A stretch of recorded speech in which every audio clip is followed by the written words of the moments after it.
Deus continue abençoando cada um de vocês e certamente Deus tem algo para falar a nossa vida, a nossa alma nesta noite e nos encher do teu poder, da sua graça. Esta noite é uma noite de bênçãos para a sua vida. Você crê nisso? Levante a sua mão, glorifique o nome do Senhor.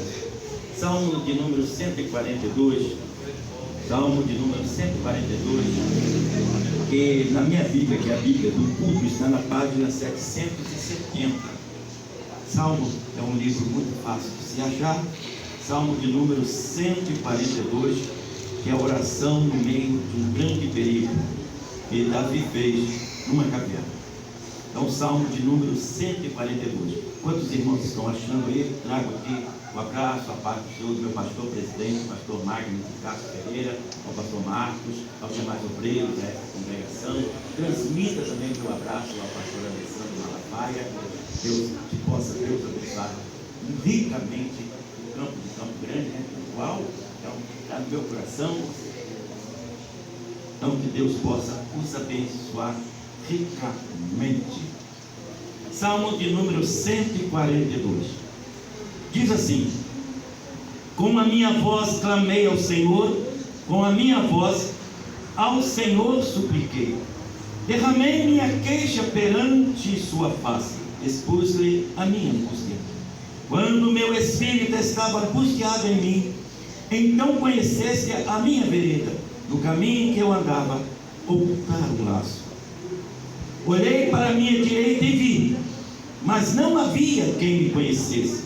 Refúgio me faltou, ninguém cuidou da minha alma. A ti, ó Senhor, clamei, eu disse: tu és o meu refúgio e a minha porção na terra dos viventes. Atende ao meu clamor, porque estou muito abatido. Livra-me dos meus perseguidores, porque são mais fortes do que eu. Tira a minha alma da prisão, para que louve o teu nome. Os justos me rodearão, pois me fizeste bem. Sentai-vos glorificando o nome de nosso Senhor e Salvador Jesus Cristo. Queridos irmãos, esse é um salmo muito conhecido, e que é um salmo que foi composto, que todos os salmos são músicas, são poesias. Ele foi composto quando Davi estava numa caverna fugindo de Saul, o rei. Há uma discussão teológica, mas que até agora ninguém ainda chegou ao contento se esta poesia foi escrita por Davi quando ele estava na caverna de Adulão ou estava na caverna de Engedi. Na caverna de Adulão estava Davi com 400 homens, também homens, não de guerras, mas homens que poderiam assim ser marginalizados. Também a sua família, que ali tinha descoberto que ele estava naquela caverna, também estava ali com ele. E Engedi tem uma marca extraordinária na vida de Davi, porque foi a oportunidade que Davi teve nessa caverna de matar Saul, mas apenas cortou um pedaço do manto de Saul para provar de que ele não ia tirar a vida de ungido. Nós vemos aqui Davi numa fuga do rei Saul, porque Davi já tinha sido separado, ungido para rei. Davi já tinha matado um gigante, livrando o povo de Israel. Todavia agora Davi estava sendo perseguido. O que eu posso dizer para você nesta noite? Muitas das vezes, querido, você pode ser perseguido porque Deus o escolheu. Você pode ser perseguido porque Deus já te ungiu. Você pode perseguir por causa do seu ministério, por causa do seu jeito de ser. Mas uma coisa você tem que saber: se Deus separou, Deus vai cuidar de você. Se Deus te separou, Deus vai te dar vitória. Se Deus te separou, Ele vai fazer com que você chegue até o final, naquele propósito que Deus quer para a sua vida. Glória. Davi tinha ficado famoso devido às vitórias nas guerras. Davi, quando chegava das batalhas, as mulheres cantavam, dizendo que Davi matou milhares. Saul matou milhares, mas Davi, milhares de milhares, ou 10 milhares. Era um cântico em que chamava a atenção do rei Saul. Ele disse: agora só falta eles me tirarem do trono para colocar esse moço aí.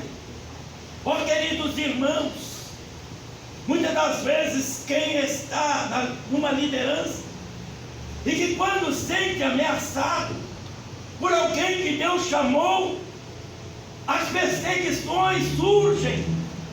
E muitas das vezes Deus até tem que mudar a circunstância, mudar o jeito, fazer com que aquela pessoa mude de situação geográfica, para que Deus possa usá-lo na sua maneira, no seu jeito, naquilo que Deus quer na vida. Eu creio que tem muita gente assim, que estão sendo perseguidas, que estão sendo levadas a uma perseguição por causa da chamada. Mas se Deus te chamou, Ele vai cumprir a chamada na sua vida, custe o que custar. Mesmo que você vá para uma caverna, mesmo que você vá à prisão, Deus não vai te desamparar nunca. Estava Davi na caverna, e nós vemos nesse salmo que acabamos de ler uma súplica de alguém que estava aflito.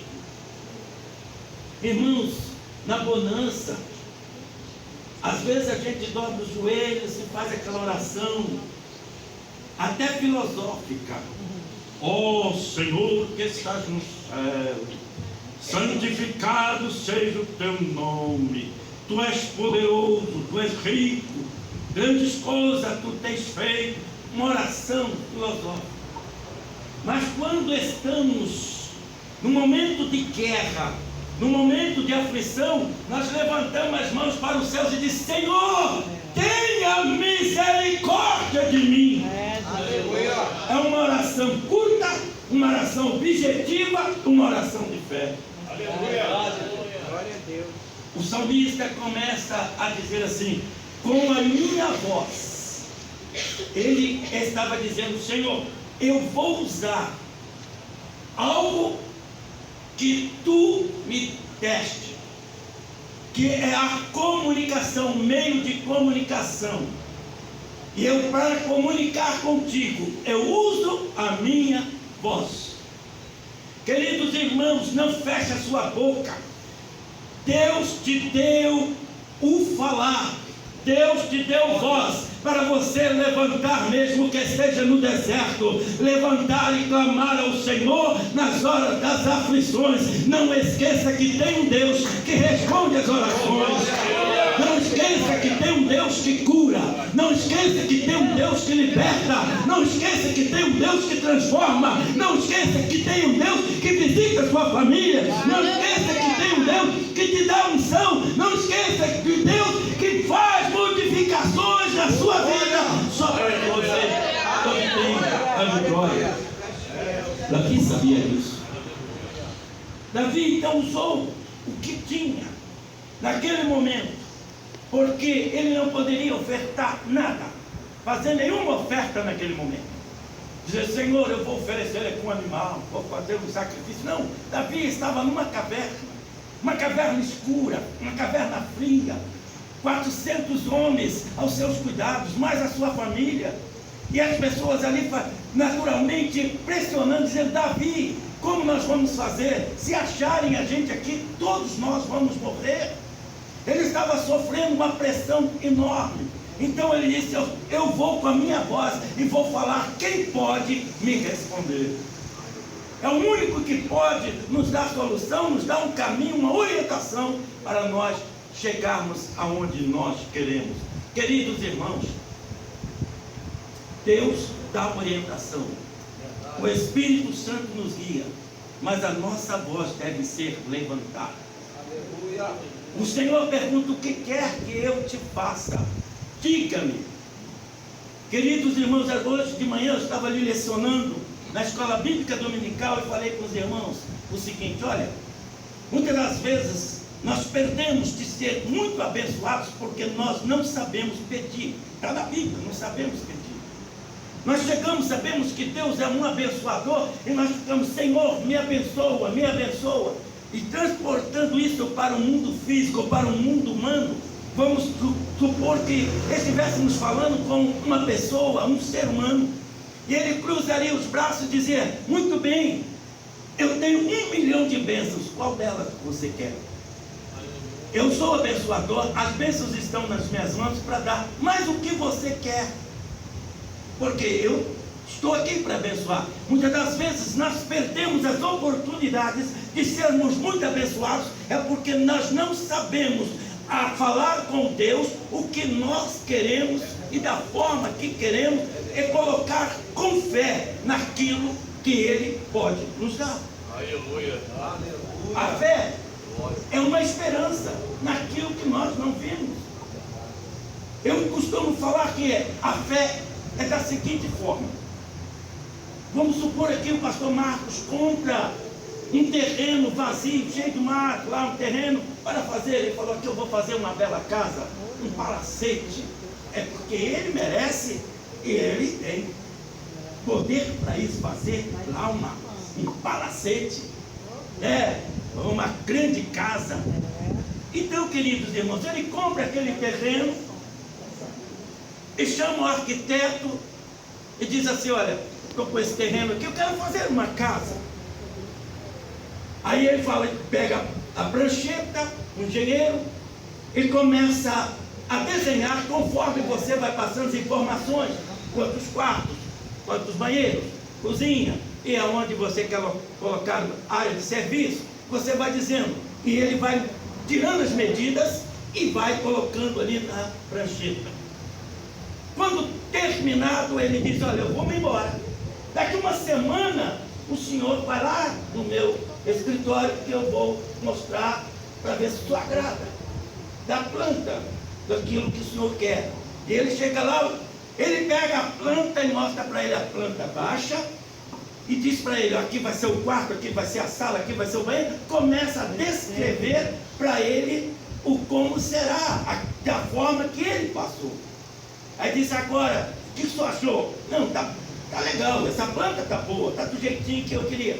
Aí ele falou: então agora eu vou mostrar que a tecnologia que nós temos, diz: agora eu vou mostrar em 3D como a casa vai ficar depois de pronta. Aí pega lá no computador e mostra para ele em 3D e começa a movimentar em 3D o lado direito, o lado esquerdo, o centro da casa, a parte de dentro com móveis. Ele fica olhando aquilo e diz assim: como o senhor desenhou da forma e como vai fazer a casa do jeitinho que eu sonhei. Ele disse: é do jeitinho que o senhor passou para mim, eu apenas usei as minhas habilidades de engenheiro para fazer. Então, queridos irmãos, o que é isso? Quando nós temos fé suficiente, nós clamamos ao Senhor, nós colocamos nele o planejamento, aquilo que nós sonhamos, embora nós não estamos vendo. O nosso sonho é apenas espacial, estamos apenas sonhando, mas nós colocamos na presença de Deus e Ele diz: é desse jeitinho que você quer? Sim, Senhor, então vai ser desse jeitinho que você quer. Recebe aí, Maria. Oh, minha batalha explicando. Então Davi começou a clamar ao Senhor com pensamento de vitória, com pensamento de ser transformado naquela situação. Ele disse: com a minha voz ao Senhor supliquei. Quer dizer, ele não apenas orou, ele suplicou. Ele colocou diante de Deus uma súplica, a dor que ele estava sentindo. Queridos, coloque diante de Deus a dor que você está sentindo. Só ele vai entender. Se eu chegar aqui e falar para um irmão, pastor, eu estou sentindo aqui uma dor terrível aqui no braço, ele vai, por ser uma pessoa empática, ele vai até falar, pastor, eu vou ali comprar um remédio, tu fica aqui, descansa, porque ele vê que eu estou sentindo dor, mas ele não consegue mensurar o tamanho da dor, somente eu. Ele não tem condições de mensurar se ela é aguda, se ela é fraca, ou se eu estou também passando, dizendo uma dor que tamanha que eu não estou sentindo, ele não sabe. Mas quando nós colocamos diante de Deus os nossos pensamentos, as nossas dores, as nossas ansiedades, Ele sabe, Ele conhece, Ele sabe mensurar a dor que você está sentindo. Por isso Davi entrou em súplica, porque Davi estava angustiado de coração. Ele precisava solucionar aquele problema, sem que nenhum deles saíssem dali feridos ou mortos devido à perseguição que estava.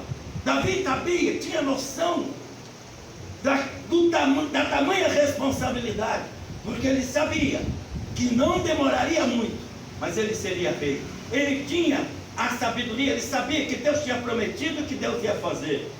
A caverna era apenas uma forma didática dele aprender como fazer as coisas na presença de Deus. Às vezes você é levado para o deserto, você é levado para a caverna, e você fica angustiado, mas é que Deus está de uma forma didática, te preparando para algo muito melhor. Aconteceu isso com José, aconteceu com outras personagens bíblicas. Então ele estava de uma forma didática, aprendendo. Agora não era leão nem urso que ele tinha que vencer. Agora não era gigante, mas agora era uma caverna. Era a solidão da caverna, embora ele estivesse ali com 400 homens, mas ele se sente sozinho, e nós vamos ver isso no texto.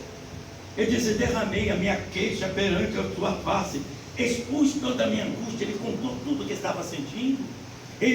Aqui não vem as palavras que Davi colocou, mas certamente ele colocou: Senhor Deus, essa caverna é fria, essa caverna está cheia de bichos aqui peçonhentos. Essa caverna, ela pode levar alguns até a morte, a doenças. Mas, Senhor, eu estou aqui na responsabilidade desses homens, dessas mulheres que estão comigo. Guarda-me, Senhor, porque eu sei que Tu me chamaste, eu sei que Tu me ungiste, eu sei que Tu cumprirás aquilo que prometeu na minha vida. É muito bom fazer lembrar isso ao Senhor, a chamada que você tem. Não é nenhum erro você dizer: Senhor, Tu me chamaste, eu estou passando por esses momentos, mas Tu me chamaste, eu sei que a minha chamada será cumprida na minha vida. E ele diz: quando o meu espírito estava angustiado, então conheceu a minha vereda. Ele colocou diante de Deus todo o seu sofrimento. Irmãos, o Senhor está pronto para nos ouvir. É necessário que nós coloquemos diante dele a nossa ansiedade, porque ele cuida de nós. É necessário você colocar diante de Deus aquilo que você quer. Qual é o seu problema? Qual é a sua angústia?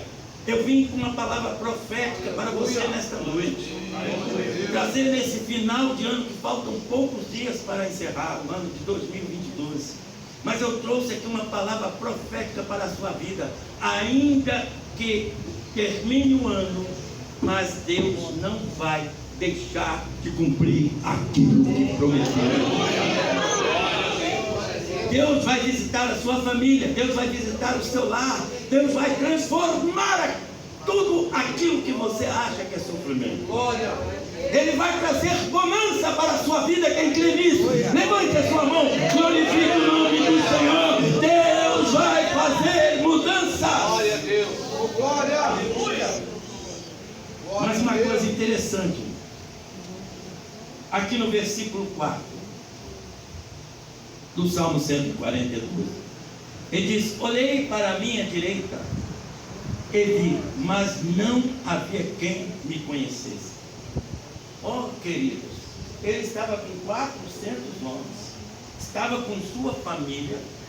Ele olha e não vê quem o conhece. Sabe o que é isso? Solidão. É aquele momento que você está numa multidão, mas está sozinho. Você olha para a multidão, mas parece que você não está vendo ninguém. Você olha para um lado, olha para o outro e não vê uma mão amiga em que você possa lançar mão dela. Você está no meio de uma família grandiosa, mas você está sentindo sozinho.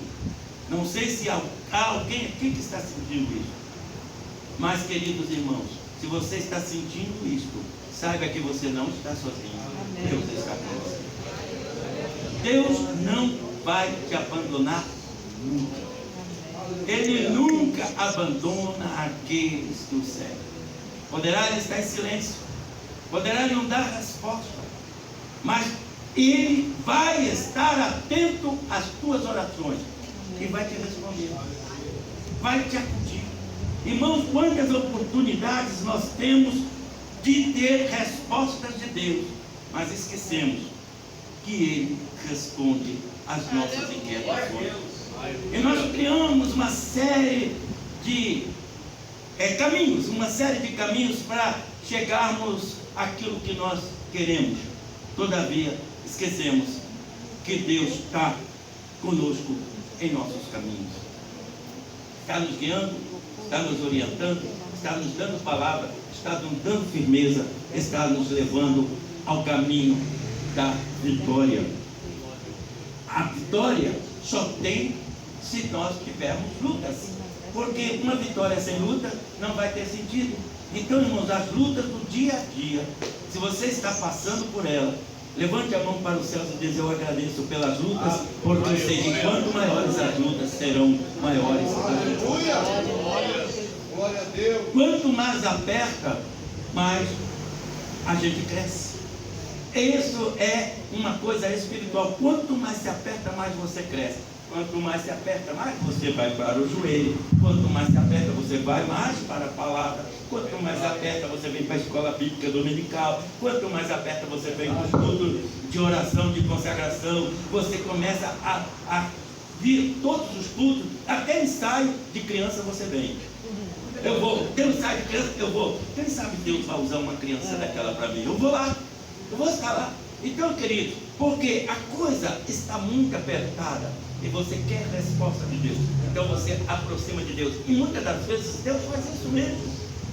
Ele vai nos apertando, ele vai fazendo com que a coisa fica para a gente, no nosso olhar, ruim, para que ele possa dizer: eu estou contigo. Eu estou nesse negócio.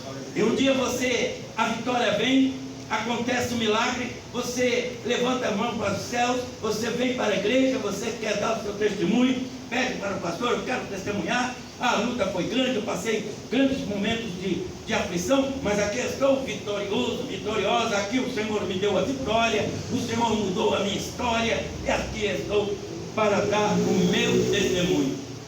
Davi sentiu sozinho, ele olhou para aquela multidão que estava ali ao lado dele, ele não viu como chegar perto desse homem, chegar perto dele e dizer que eu estou angustiado. Eu vou dizer: Davi, você que está nos comandando, está desse jeito, ó, não dá para ficar com você, nós vamos embora, que nós vamos morrer. Ele não poderia, gente. Ele só poderia chegar perto de Deus mesmo, porque nenhum daqueles que estavam ali com ele o ouviria, ou colocaria a mão no ombro dele e disse: Davi, calma, nós vamos vencer, Deus é contigo. Não, eram homens marginalizados. A sua família também estava já despedaçada pelas perseguições, também ameaçada de morte. E agora, como fazer? Davi sentiu-se sozinho. E agora, eu não vejo ninguém que possa dar a mão. E ele continua chorando na presença do Senhor e dizendo: olha, não encontrei nenhum refúgio.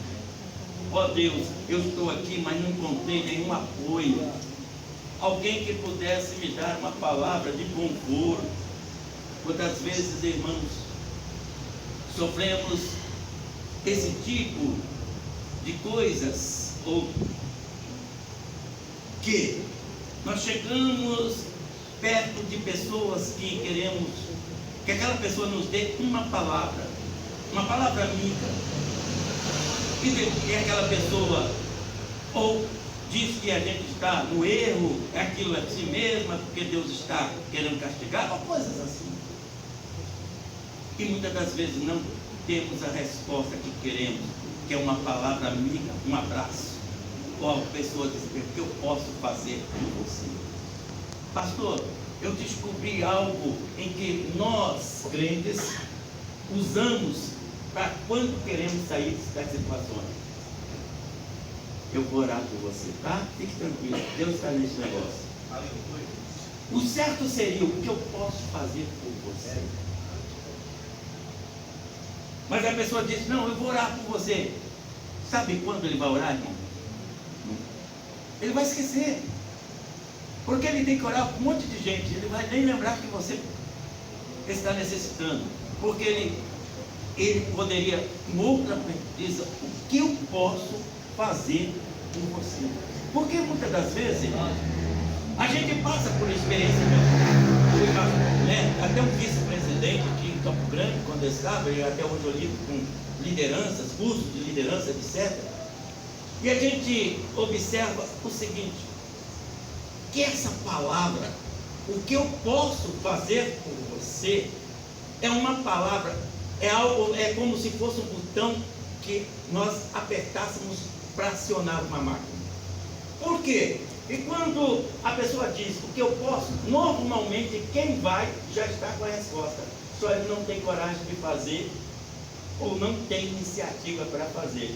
Mas quando diz o que eu posso fazer por você, você tem de algum pensamento em mente. A pessoa, né, se é um pastor ali dentro de um gabinete, ele diz: olha, pastor, eu já pensei em fazer isso, assim. Aí o pastor: opa, é o caminho. Ele está com o caminho nas mãos, mas não está tendo coragem de fazer, está com medo. Aí o pastor diz: olha, eu vou orar por essa, você vai fazer assim, Deus vai te dar a vitória. Porque, irmãos, ele acionou a confiança naquela pessoa, naquilo que ele queria fazer, mas ele não estava tendo o input para começar a fazer. Então o pastor, ou uma pessoa diz o que eu posso fazer por você, ajuda muito. Isso é muito simples de você entender. Se você chega numa loja, você está perdidinho, procurando algo, e você não encontra, aí chega de repente um funcionário diz: bom dia, o que eu posso lhe ajudar? Diz: não, eu estou procurando aqui uma mercadoria aqui assim e tal. Ele disse: olha, por favor, me acompanhe. Está aqui nessa prateleira. A resposta é essa aqui. Então, queridos irmãos, essa palavra Davi não encontrava de maneira nenhuma quando estava na caverna. Alguém que pudesse dizer: Davi, o que eu posso fazer por você? E ele então se sente sozinho, e ele começa a clamar, e diz: Senhor, eu estou sozinho, ninguém cuidou da minha alma.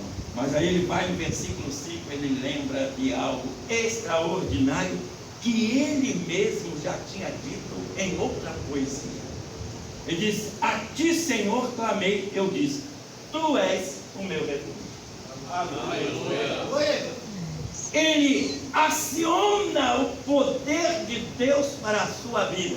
Deus olha para Davi e diz: isso que eu queria ouvir, de que reconhecesse a minha sabedoria, a minha soberania, porque até agora só ouvi clamor, mas agora não, eu estou ouvindo reconhecimento. E como Deus ama quando nós o reconhecemos, como Deus ama quando nós dizemos para Ele que Ele é o nosso Pai, que Ele é quem nos dá o pão de cada dia. Ele ama nós o reconhecermos. Deus adora quando nós fazemos isso. Sabe por quê? Porque o Senhor, Deus não pode pegar um espelho e dizer: eu sou lindo, como o irmão disse ali, né? ele dizer: eu sou lindo, ó, eu sou poderoso, eu sou Deus, todo poderoso dos céus e da terra. Não, ele não pode dizer isso. Quem pode dizer sou eu e você. Porque nós fomos feitos adoradores. E quando nós adoramos, isso faz bem ao coração dele, porque devido à sua santidade, devido à sua essência divina, ele não pode ele mesmo auto-elogiar. Mas nós sim, nós podemos chegar e dizer para ele: tu és soberano, tu és forte, tu és Deus, tu és quem responde, tu és aquele que vai me dar resposta, tu és aquele que vai me dar unção, tu és aquele que vai me batizar com o Espírito Santo, tu és aquele que vai curar as minhas enfermidades, tu és aquele que vai entrar com providência na minha vida financeira, na minha família, no meu ministério, tu és o Senhor. Ele diz: fique tranquilo, eu estou aqui, e quando eu me levantar do trono, você saberá, porque a tua vida vai ser. Se você crê nisso, dê uma linda salva de palmas para o Senhor Jesus Cristo, porque Ele merece. Glória a Deus, aleluia, aleluia, aleluia. Depois que ele diz que o Senhor é o refúgio, a proteção dele, ele diz: é a minha porção na terra dos viventes. Portanto, atende o meu clamor, livra-me, porque eu estou abatido. Livra-me dos meus perseguidores. Ele começa a colocar os perseguidores. É interessante, ele não pede para matar. Mata os meus perseguidores, acaba com isso. Não, ele disse: livra-me. Da forma que Deus vai dar o livramento, é questão de Deus. Porque, irmãos, muitas das vezes nós temos um sentimento, às vezes, de vingança. Isso é normal do ser humano, de vingar, para tirar aquele problema logo da sua frente. Mas às vezes Deus tem outros propósitos na vida de uma pessoa. Agora, recente, tem um pastor lá da Lagoinha que entregou, a igreja, e o pastor que assumiu, eu soube da história dele. Segundo me contaram, que aquele pastor entrou na igreja da Lagoinha alguns anos atrás para matar o pastor. Entrou armado com mais algum para matar o pastor. Então, o que aconteceu? Deus falou com ele, o transformou, agora ele assumiu no lugar do pastor Valadão. Que é essa história. Então, quer dizer, Deus pegou aquele moço que entrou lá, transformou, deu graça. Hoje ele é um pastor, e hoje ele assumiu o lugar do pastor que ele ia matar. O que Davi estava falando é isso: livra-me dos meus perseguidores. Da forma que Deus vai livrar, eu não sei. Talvez aquele que te persegue, talvez aquele que quer te matar, vai sentar do teu lado no banco e ainda vai glorificar a Deus. Deus tem os seus propósitos, Deus tem os seus caminhos. Deus faz essas coisas. Então Davi falou: livra-me dos meus perseguidores. Nós sabemos bem a história que os perseguidores de Davi depois foram mortos.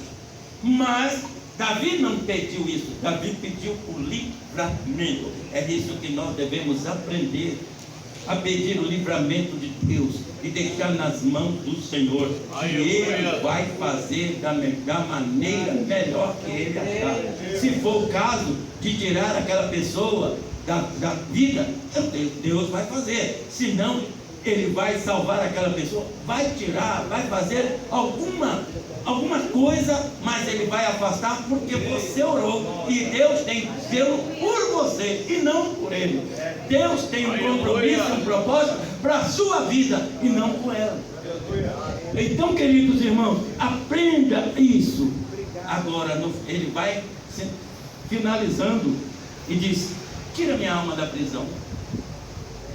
Porque Davi estava sentindo tão perseguido, embora ele sabia da chamada, da unção, e que Deus ia fazer, que Deus ia levantar, que ele ia subir ao trono, porque Deus falou isso. Samuel foi lá, ungiu, e disse que ele seria o próximo rei de Israel. embora Saul tinha descendente que depois foi morto também, mas Davi sabia que o que Deus tinha falado, Deus ia cumprir na vida dele, mas ele sentia preso pelas circunstâncias daquilo que estava acontecendo. Você já sentiu na sua luta, no seu problema, parece que você não consegue dar passo para lugar nenhum, parece que você está se sentindo preso, você roda e fica no mesmo lugar, parece que nada vai acontecer. Mas tem uma coisa, você já viu a roda gigante quando ela está rodando, né? E ali o técnico fica, mas se ele apertar o botão, né, que é o botão elétrico, e ela não parar, porque tem um freio, ela não parar, o que ele faz? Ele tem um pino que ele coloca na engrenagem, e ela vai, pá, bate o pino ali e fica, não sai mais daquele lugar. Então, queridos irmãos, muitas das vezes nós ficamos nas nossas lutas como uma roda gigante, girando, e parece que vai lá, vem cá, em cima, embaixo, mas quem coloca o pino é o controlador. O Senhor está rodando, mas agora chegou a hora da sua vitória. Coloca o pino na engrenagem e a trava, e você sai daquela roda que estava girando para lá e para cá. Você começa a caminhar firme e você levanta as mãos para os céus e começa a glorificar o Senhor, porque Ele te deu a resposta da sua oração. Glória a Deus. É assim que Deus faz. Muitas das vezes, diante da luta, claro, nós às vezes esmorecemos. Nós confiamos em Deus e sabemos que Deus pode nos dar a resposta. Mas a luta é tão grande que a gente pensa, será que Deus vai me responder? Será que Deus vai me acudir? De que forma Deus vai agir? Eu não sei, mas o que nós começamos a clamar e de repente Deus vai fazendo milagres na nossa vida. Deus vai abrindo portas, vai abençoando, e quando você menos esperar, a coisa vai acontecer na sua vida. Você chegará aqui alegre, contente e dizendo: eu quero dar o meu testemunho. O Senhor prometeu, o Senhor fez, e aqui estou para dizer que Ele faz ainda milagres. Ele diz: tira minha alma da prisão, para que eu louve ao Senhor. Irmãos, toda vitória merece adoração. Nós já adoramos o Senhor pelo que é, mas adoramos pelo que Ele faz. Então Davi disse: olha, me tira a minha alma da prisão, me tira dessa situação, para que eu possa te adorar, eu possa te louvar. Porque se eu fizer isso, olha o que o texto vem dizendo, se eu fizer isso, os justos, ele não disse os malvados, ele não disse os injustos, ele não disse os pecadores, ele disse os justos vão me rodear, porque me fizeste bem. A adoração vai chamar a atenção daqueles que estão perto de você. Por que aquela pessoa está tão alegre? O que está acontecendo? E você vai dizer: o Senhor me deu a vitória. Os justos vão com você dizer o quanto é bom servir ao Senhor e quanto é bom louvar a Ele, porque a alma vai sair da prisão e você vai adorar ao Senhor e vai fazer a oferta no Senhor, a Ele. Encontramos aquela mulher chamada Ana, esposa de Eucana, que tinha aquela outra mulher, a Penina, que estava dentro daquela casa, e que Penina tinha filho. E certamente, se fosse aqui, ela falou: vamos lá no shopping. Aí ia lá, comprava umas roupinhas, pegava, fazia um desfile em frente a Ana, dizendo assim: olha, eu tenho, você não tem. Aqui, meus filhos, como é que estão bonitos, ó, Eucana foi comigo lá no shopping, comprou aqui umas roupas bonitas. Infelizmente, você está com a madre fechada, Deus te castigou, mas eu estou aqui. Mas Ana foi para o templo. Deus. Lugar de vitória é aqui. Lugar de vitória na casa de Deus. É buscando a Deus todos os dias, clamando a Ele. Esse é o lugar de você receber a sua bênção. Ana foi para o templo.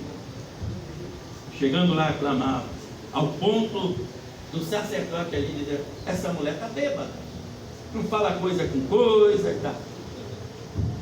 Ela disse: ó, fique tranquilo, sacerdote, eu não estou bêbada coisa nenhuma, eu estou buscando a minha bênção.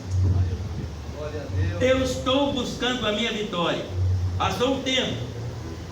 Quando Penina pegou, passou diante de Ana, com as crianças, já não teve aquela festa toda, olhou, ela pegou Samuel e balançou. Olha que agora eu tenho. Aleluia. Aleluia. Agora não é só você, agora eu tenho. Aleluia. Deus me deu Samuel, eu vou ofertá-lo no templo. Aleluia. Quais são o nome dos filhos de Penina? Alguém sabe aí? Alguém já viu na Bíblia falar sobre o nome dos filhos de Penina? Mas os filhos de Ana você sabe. Profeta Samuel. Ficou na história. Aleluia. Daí escreveu até livros. O profeta Samuel ungiu o primeiro e o segundo rei de Israel. Ninguém sabe quem é os filhos de Penina que ela levava no shopping, mas Samuel todo mundo sabe. Aleluia. Então